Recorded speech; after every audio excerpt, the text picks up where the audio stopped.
Ils sont une cinquantaine à avoir fait le déplacement, parfois pour découvrir Europe Écologie, parfois pour approfondir certains thèmes.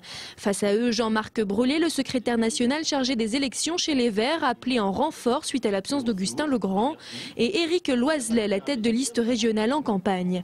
Parmi ces propositions, le lancement dès le début de la mandature en avril 2010 des États généraux de l'emploi et de la transformation écologique de l'économie en Champagne-Ardenne, avec le patronat, les syndicats de salariés, les associations environnementales et les représentants des différentes collectivités locales. Nous pensons autour par exemple du développement des éco-activités, les énergies renouvelables, l'isolation thermique du bâti ancien, toutes les activités de service à la personne qui nous paraissent relever d'une attractivité moderne du territoire.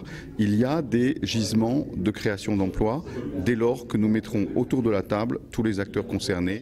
Autre sujet abordé, le nucléaire. La tête de liste régionale propose une alternative au site de stockage de déchets radioactifs existant de Soulaine. Reconquérir les sols, reconquérir l'espace avec ce très beau projet de parc naturel régional des Grands Lacs de Champagne, appuyé sur le parc naturel régional de la Forêt d'Orient, étendu jusqu'à inclure le lac du Der parce que nous avons une richesse naturelle formidable. Un projet qui ne manque pas d'ambition mais qui sera très difficile et très long à mettre en place. Autre interlocuteur, la tête de liste auboise Valérie Labarre, étonnamment peu loquace pendant ces 2 heures de débat. Si l'une des priorités d'Europe Écologie pour la région est le logement, cette ancienne institutrice préfère mettre en avant son combat contre l'illettrisme.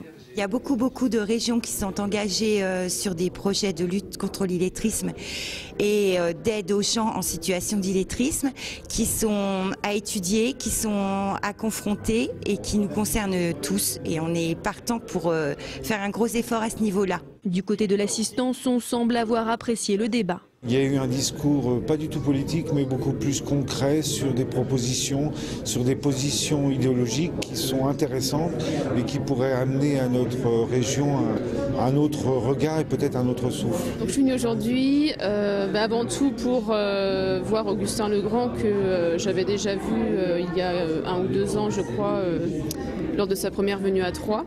Donc c'est vrai que c'était la motivation principale et donc j'étais un petit peu déçue qu'il n'ait pas pu venir.